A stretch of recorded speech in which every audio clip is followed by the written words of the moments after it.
Now, I think it's about time, Vera said as she extended her hand, her fingers stretched out somewhat, and with somewhat of a twist to all of her fingers in a clockwise motion, there was a flurry of shadow-like energy that moved around the symbol on the table.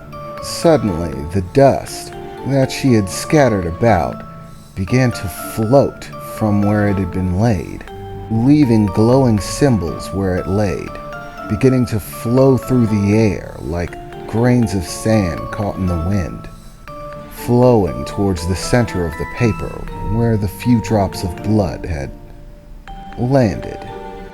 As the dust and particles began to accumulate in the center of the paper, suddenly it was as if they were being absorbed by the paper, as if it was drinking them in from the center. And from that central location, it all began to spread out, combining to form somewhat of an ink. This ink beginning to fill the page with writing. A minute or so of this process commenced as they watched it, Talion with an especial amount of exuberance, staring at the entire process in amazement. Until finally, everything died down and the paper was full, covered in writing. Okay, it's all done. Now, let me see here. As Vera began to read over the page, her eyes almost immediately grew wide, shocked at what she was reading. "Mother?" Melody replied. "What's going on? Is something wrong? Tell me, what's written?" "Well, Melody, I don't know how to tell you this, but it appears as if Talion is a mixed race, born from two very powerful classes of supernatural entity. It appears half his bloodline is that of a hell dragon." "A hell dragon?" Melody replied. "What on earth would that be like?" "Well, as far as I know about hell dragons, unlike most other dragons, they actually don't maintain a giant monstrous form. Rather, they look very similar to a human being. They can, of course, shapeshift and take on their draconic form. However, this is something that comes with time and development. Once they reach a certain age, they become capable of transforming into the draconic state. Until then, they're essentially simply a high-level form of demon/dragon. In other words, they are dragons that have taken on an incredible amount of demonic energy and thus have become their own variant, a demon that is also a dragon. These beings stand at the top of the demonic world. In terms of power, hell dragons are at the top of the charts, a level 10 demonic entity, and that's only half. The other half seems to be pure demon. According to what's written here, they're Emperor class. Once again, a level 10, as high as it gets. Demons that fall into this category stand at the most high echelons of society. In reference to our world, they would be kings, queens, people of prestige and nobility, the upper echelon of the world.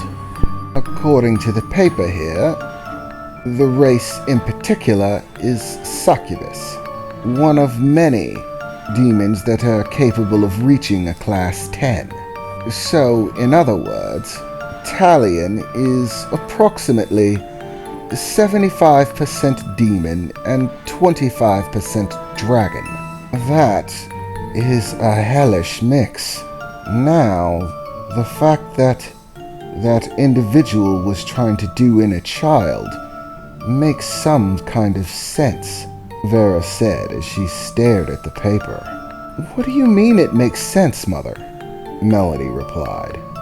Melody, these sort of classes are not a common thing. In the realms that these beings come from, there are very few which possess this level of power. As I said, they're like kings and queens and legendary knights. They're a very rare thing, and they are very powerful, usually exceptionally well known. And people who reach that level of status and power often have enemies. Yes, it's all starting to make sense now. What you told me about the words that he spoke before he tried to kill Talion, about making his dreams come true, about him paying the price instead. Yes, it's clear now. Whoever that man was, he was an assassin, sent to do away with the child of someone who had a great deal of power. Struggles within these realms can stretch on long, lasting hundreds or even thousands of years. Who knows what caused the aggression between the individuals, but one of them must have decided to hire an assassin to do away with one of their children, and you just happened to catch them before the act. This is bad, Melody. By any standard of the imagination, this is bad. You have no idea what these kind of entities are capable of. The fact that you're here on Earth is probably the only reason you're still alive. If you were in their world, they would have killed you by now. In fact, as I said, their lives are long. Talion is still young. They've no doubt verified that he's still alive on several occasions by this point, and are simply continuing the search. If they're this powerful, there's no question about it. They've no doubt been searching their entire realm for their child, leaving not a single stone unturned. And once they're done in their world, they'll begin to send scouts, people to search for their child in other realms. Eventually, they'll end up here, Melody. Once they know that their child is in Earth's realm, they will send powerful entities to obtain him, take him back, and these entities will kill anyone who stands in their way. This is very bad. If you had only contacted me when you first found him, this might have been averted. We could have simply given him to someone else, or left him be. But now you've spent 10 years raising him, so I doubt you're willing to part ways. Of course I'm not, Melody replied. Talion is my son. He's not going anywhere. You can stand on that motherly affection all you wish, but to the men who come seeking him, it will not matter. They will blame you as his kidnapper and kill you on the spot. Yes, this is very bad, but there is still hope. There might be a way out of this. After all, you weren't aware. You weren't actually the kidnapper, after all. You simply saved him. This could actually work out.